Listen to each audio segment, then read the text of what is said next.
اللہ اللہ اللہ اللہ۔ اعوذ باللہ من الشیطان الرجیم، بسم اللہ الرحمن الرحیم۔ فمن اظلم ممن کذب علی اللہ وکذب بالصدق اذ جاءہ الیس فی جہنم مثوی للکافرین۔ صدق اللہ العظیم۔ محترم ناظرین و سامعین، آج کی نشست میں آپ کے سامنے پارہ نمبر 24 کا خلاصہ و تفسیر کو ذکر کیا جائے گا۔ پارہ نمبر 24 کی اللہ رب العزت نے ابتدا فرمائی فمن اظلم ممن کذب علی اللہ، یعنی انسان اپنے اوپر ظلم یہ کرتا ہے کہ جو بذریعہ وہی احکامات بھیجے گئے ان کو جھٹلاتا ہے۔ تو ظلم کی تعریف بھی یہی ہے کہ جو چیز جس مقصد کے لیے لائی گئی ہے اس سے ہٹ کے اس کا استعمال کرنا۔ تو یہ احکامات تو انسان کی بہتری کے لیے بھیجے گئے لیکن ان پہ عمل نہیں کرتا، تو لہٰذا وہ اپنے آپ پہ ظلم کرتا ہے، تو اسی وجہ سے اس کا ٹھکانہ جو ہے وہ جہنم بنے گا۔ اس طرح فرمایا کہ وَمَن يَهْدِ اللَّهُ فَمَا لَهُ مِن مُضِلٍّ، جو انسان کو اللہ رب العزت ہدایت کی نعمت سے نواز دیں، تو جیسے پچھلے پارے میں بھی آیا تھا کہ أَفَمَنْ شَرَحَ اللَّهُ صَدْرَهُ لِلْإِسْلَامِ، کہ اللہ رب العزت اگر ہدایت دے دیتے ہیں تو اسلام کے لیے اس کے سینے کو کھول دیتے ہیں۔ تو یہاں پہ بھی اللہ رب العزت بتا دیا کہ اگر اللہ رب العزت ہدایت دے دی تو اب اس کو کوئی گمراہ نہیں کر سکتا، لیکن اگر اس نے اپنے کرتوت ایسے کیے کہ وہ گمراہ ہو گیا تو پھر اس کے لیے ہدایت کی طرف آنا بہت مشکل ہوگا۔ اس طرح اللہ رب العزت نے فرمایا کہ اللہ یتوفی الانفس حین موتہا، کہ اللہ رب العزت کے تصرف میں ہے کہ وہ جس کو جب چاہے موت دے۔ جب اللہ موت دے دیں تو اس کی مرضی ہے۔ دیکھیں انسان جب سوتا ہے تو وہ بھی آدھی موت ہی ہوتی ہے کہ انسان کی روح تو چلی جاتی ہے، اللہ کی مرضی ہوتی ہے اس کو بھیجے یا نہ بھیجے، یا ایسے ہی اچانک بندہ جا رہا ہوتا ہے تو جیسے قیامت کے لیے آتا ہے نا باغتا کہ اچانک قیامت آ جائے گی، تو بندے کا ایکسیڈنٹ ہوا، اچانک ہارٹ اٹیک ہو گیا، اب مختلف وبائیں آئی ہیں تو انسان چل بستا ہے۔ تو یہ اللہ کی مرضی ہے کہ کیسے کس کو موت دینی ہے۔ اس طرح فرمایا قُلْ يَا عِبَادِيَ الَّذِينَ أَسْرَفُوا عَلَىٰ أَنفُسِهِمْ لَا تَقْنَطُوا مِن رَحْمَةِ اللَّهِ، یہ گناہ گار کے لیے بہت بڑی اللہ رب العزت نے ایک رخصت دے دی، کہ کیونکہ اس آیت کا شان نزول بھی مفسرین یہی بتاتے ہیں کہ اللہ کے نبی نے کچھ لوگوں سے کہا کہ تم اسلام قبول کر لو۔ وہ کہنے لگے ہم نے تو بڑے بڑے گناہ کیے ہیں، ہم نے بچیوں کو زندہ درگور کیا، ہم نے زنا کیا، ہم نے شراب پی۔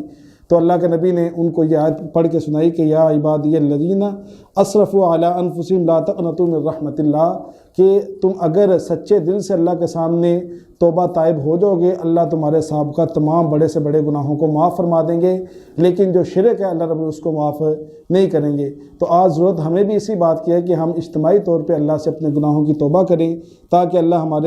ہم پر جو ہمارے سخت حالات ہیں وہ اللہ رب العزت آسان فرما دیں۔ اس طرح فرمایا وَأَنِیبُوا إِلَىٰ رَبِّكُمْ وَأَسْلِمُوا لَهُ، یعنی تم اس کی طرف رجوع کرو گے اور اس کی طرف تم اللہ سے مانگو گے ہدایت کو، پھر اللہ رب العزت تمہیں ہدایت بھی دیں گے، اور جو اللہ کے مدد کے وعدے ہیں وہ بھی اللہ رب العزت پھر تم پہ پورے کریں گے۔ اس طرح اللہ رب العزت نے فرمایا کہ وَنُفِخَ فِي الصُّورِ، جب قیامت کے احوال کو ذکر کر دیا کہ جب سور کو پھونکا جائے گا تو پھر کسی کے بس میں نہیں ہوگا بچنا، بلکہ پھر اس وقت صرف اللہ کی ذات ہوگی، یا پہلے سور کے بعد 3-4 فرشتے جو ہوں گے، حضرت جبرائیل ہوں گے، حضرت میکائیل ہوں گے، حضرت اسرافیل ہوں گے اور ملک الموت ہوں گے، یہ زندہ ہوں گے۔ پھر اللہ رب ان کو بھی موت دے دیں گے، پھر صرف اللہ اکیلے اللہ کی ذات ہوگی، اس کے علاوہ کوئی بھی کائنات میں موجود زندہ نہیں ہوگا۔ اس طرح اللہ رب نے فرمایا وَسِیقَ الَّذِینَ كَفَرُوا إِلَىٰ جَهَنَّمَ زُمَرًا، اللہ رب العزت نے یہاں پہ تشبیہ دی ہے اہل جنت کو مہمان خانے کے ساتھ کہ ان کے لیے پہلے سے دروازے کھلے ہوں گے، ان کا عزت و اکرام کیا جائے گا، بٹھایا جائے گا، طرح طرح کی نعمتوں سے نوازا جائے گا،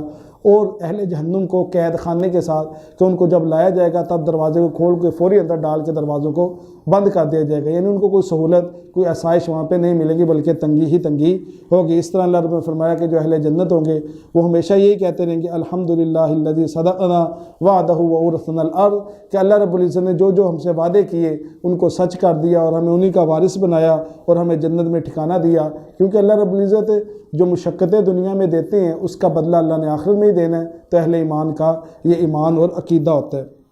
اسی طرح اس پارے کے اندر آگے سورہ مومن ہے، اس کو سورہ غافر بھی کہا جاتا ہے، کیونکہ غافر اسی پارے کی 3 آیت میں اس کا ذکر آ رہا ہے، اس لیے اس کو غافر بھی کہتے ہیں۔ اور مومن اس لیے کہتے ہیں کہ یہاں پہ اس سورہ میں ذکر ملے گا موسیٰ علیہ السلام کا، ایک جو فرعون کا کنبے کا آدمی تھا، اس نے موسیٰ علیہ السلام کی تعریف کی اور اس کو مومن کہا، تو اس وجہ سے اس کا نام مومن رکھا گیا۔ اس کا ہم دیکھتے ہیں تو ترتیب کے اعتبار سے اس کا نمبر بنتا ہے 40واں، اور نزول کے اعتبار سے اس کا نمبر بنتا ہے 60، اور یہ بھی مکی صورت ہے۔ اور یہ حامیم والی یہاں پہ 7 صورتیں آئیں گی آگے، ایک تو یہ سورہ مومن ہوگی، اس طرح سورہ حامیم سجدہ آئے گی، سورہ شورا آئے گی، اس طرح سورہ زخرف آئے گی، سورہ دخان آئے گی، سورہ جاسیہ آئے گی اور سورہ احقاف آئے گی۔ اور ان کے بارے میں مفسرین فرماتے ہیں یہ قرآن پاک کا مغز ہے،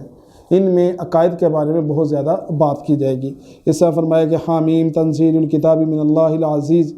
عزیز العلیم غافر الذنب، وہ اللہ ایسے ہیں کہ جو گناہوں کو معاف کرنے والے ہیں، وقابل التوب، اور توبہ قبول کرنے والے ہیں، شدید العقاب، سخت سزا دینے والے ہیں، ذی الطول، اور قوت والے ہیں، لا الہ الا ہو۔ لیکن نتیجہ کہ نکالا کہ یہی کہ اس کی وحدانیت پاک کا تم اقرار کر لو کہ وہ اکیلے اللہ ہیں، اگر نہیں مانو گے تو الیہ المصیر، تمہیں اسی کی طرف لوٹ کے جانا ہے۔ اس طرح فرمایا ان الذین کفروا ینادون لمقت اللہ اکبر من مقتکم، کہ یہاں سے کفار جب مریں گے اور جہنم میں جائیں گے ان کو اپنے آپ سے نفرت ہوگی، وہ کہیں گے ہائے کاش ہم برے اعمال نہ کرتے، کیونکہ جہنم میں طرح طرح کے عذاب ہوں گے نا، بس نہیں ہوگی، بار بار عذاب آتے آتے وہ اس قدر تنگ پڑ جائیں گے اپنی ذات سے ہی نفرت کرنے لگیں گے۔ قالوا ربنا، وہ کہیں گے اے ہمارے رب امتنا اثنتین واحییتنا اثنتین، کہ آپ نے ہمیں 2 مرتبہ مارا، 2 مرتبہ زندہ کیا۔ 2 مرتبہ مارنے سے مراد یہ ایک پیدائش سے پہلے اللہ رب العزت نے ان کو جو مارا تھا، اس طرح دنیا کے جو زندگی ان کی اختتام ہو رہی ہے اس پہ جو برزخ کی زندگی ہے، جو محشر کی زندگی ہے، تب جو اٹھایا جانا اس کا اللہ رب العزت نے یہاں پہ ذکر نہیں کیا۔ اس طرح فرمایا الیوم تجزی کل نفس بما کسبت لا ظلم اليوم، کہ آج کا دن جو ہے یہ بدلے کا دن ہے، آج کسی پہ ظلم نہیں ہوگا، جس نے جو اپنے کام کر کے لایا، اگر دائیں ہاتھ میں اس کا نامہ مال مل گیا وہ کامیاب ہو گیا، جس کو بائیں ہاتھ میں دیا گیا وہ ناکام ہوگا۔ اس طرح اللہ رب العزت نے یہاں پہ موسیٰ علیہ السلام کا ذکر کیا، اور موسیٰ علیہ السلام میں بھی اللہ رب العزت نے فرمایا کہ ان کی جب موسیٰ علیہ السلام کو فرعون نے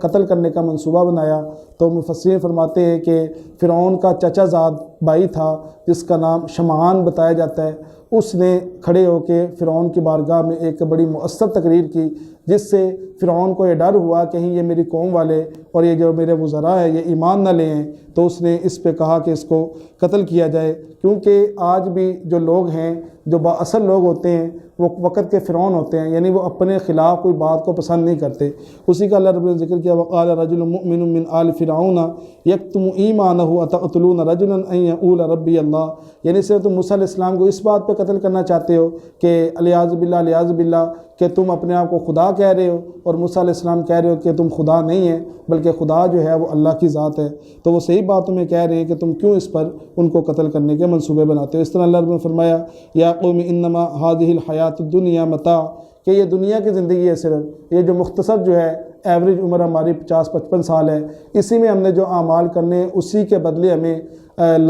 لائف ٹائم جو ہے جو ہمیشہ کی زندگی ہے وہ ملنی ہے۔ اگر یہ ہماری بہتر ہوئی تو آخر کی زندگی بہتر ہوگی، اگر یہی بری ہوئی تو پھر آخر میں سوائے عذاب کے ہمیں کچھ نہیں ملے گا۔ اس طرح فرمایا انا لننصر رسلنا والذین آمنوا فی الحیات الدنیا، یعنی اللہ رب العزت نے انبیاء اور مومنین کے ساتھ اپنی مدد کو، اپنی نصرت کا اعلان کیا ہے کہ جو آزمائش ان پہ آئیں گی، مشکلیں آئیں گی، لیکن آخر میں اللہ رب العزت اپنی نصرت اور مدد ان پہ لازماً بھیجے گا۔ اس طرح فرمایا کہ فاصبر ان وعد اللہ حق، کہ آپ صبر کیجئے، اگر آپ پہ کوئی آزمائش آتی ہے تو یہ انبیاء کو کہا جا رہا ہے کہ آپ صبر کیجئے، بے شک اللہ کا وعدہ سچا ہے، لیکن اس کے ساتھ ساتھ واستغفر لذنبک، اپنے گناہوں کی، یہ انبیاء کے ذریعے امت کو بتایا جا رہا ہے کہ اپنے گناہوں کی معافی مانگو، وسبح بحمد ربک، اور اللہ کی تسبیح بیان کرو صبح و شام۔ کیوں؟ اس لیے کہ یہ کام بندہ کرتا رہے گا تو انسان مصائب سے محفوظ رہے گا۔ اس طرح فرمایا اللہ الذی جعل لکم اللیل، کہ اللہ رب العزت نے تمہارے لیے رات کو بنایا جس میں تم سکون حاصل کرتے ہو۔ اللہ رب العزت نے یہاں سے اپنی نعمتوں کو ذکر کیا۔ اس طرح اللہ رب نے فرمایا هو الذی خلقکم من تراب ثم من نطفہ، یہ پیدائش کا انسان کا جو ایک سلسلہ تھا کہ انسان کو مٹی سے پھر نطفہ بنایا، پھر اس سے ایک لوتھڑا بنایا، لوتھڑے سے اللہ رب العزت نے بوٹی بنائی، بوٹی میں پھر ہڈیاں، ہڈیوں پہ پھر بوٹیاں، تو یہ اللہ رب العزت نے انسان کی تخلیق کا جو منظر ہے اس کو یہاں پہ ذکر کیا۔ اس طرح فرمایا وَلَقَدْ أَرْسَلْنَا رُسُلًا مِّنْ قَبْلِكَ مِنْهُمْ مَنْ قَصَصْنَا عَلَيْكَ وَمِنْهُمْ مَنْ لَمْ نَقْصُصْ عَلَيْكَ، یعنی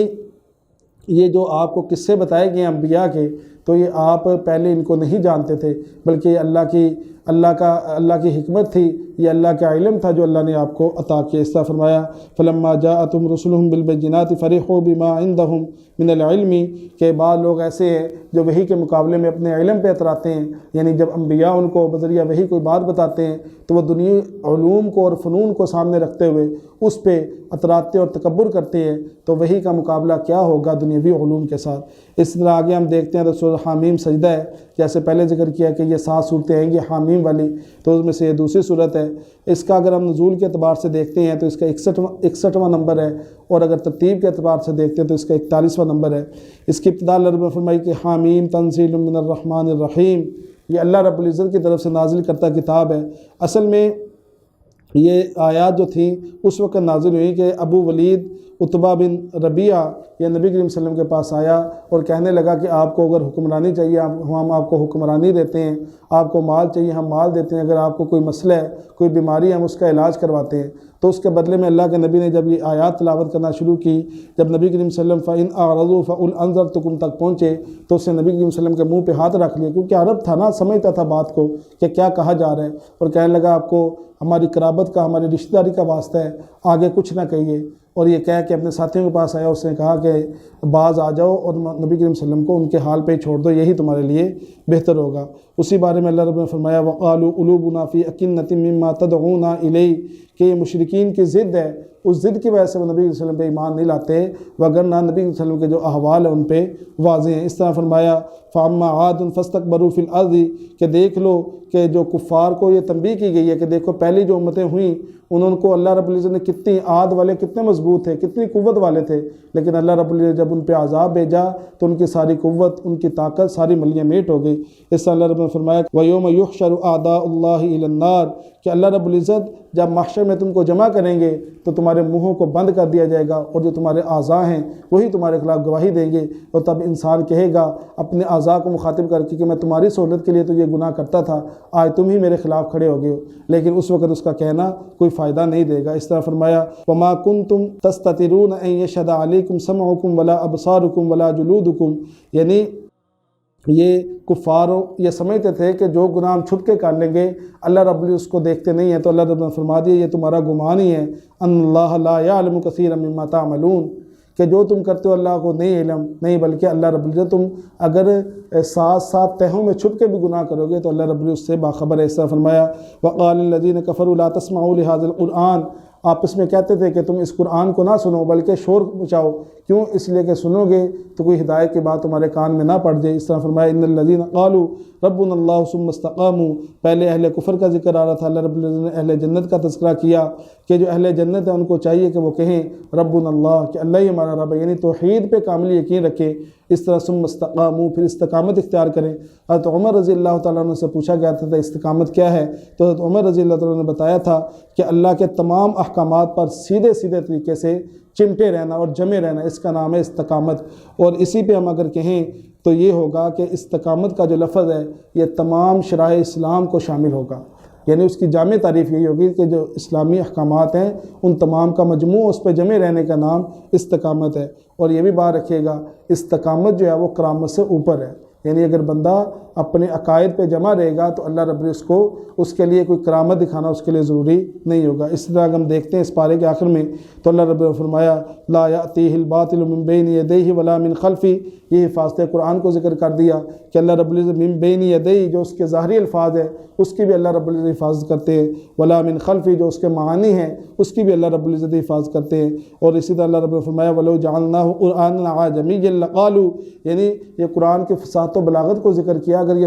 فصیح اور بلیغ نہ ہوتا تو پھر یہ اعتراض کرتے تو ہم تو فصیح و بلیغ تھے، اس کو فصاحت اور بلاغت کے ساتھ کیوں نہیں اتارا گیا؟ تو اللہ رب نے فرمایا یہ ان کی ساری باتیں ہیں، ایمان نہ لانے کے ان کے ڈکوسلے ہیں، اگر یہ ایمان لے آئیں تو یہ کامیاب ہوں گے، ورنہ ان کو کیا ملے گا؟ عذاب ہی ملے گا۔ یہ اس پارے کے جو احکامات تھے وہ ذکر کر دیے گئے۔ دعا ہے کہ اللہ رب العزت ہمیں اس پہ عمل کرنے کی توفیق عطا فرمائیں۔ وآخر دعوانا ان الحمد للہ رب العالمین۔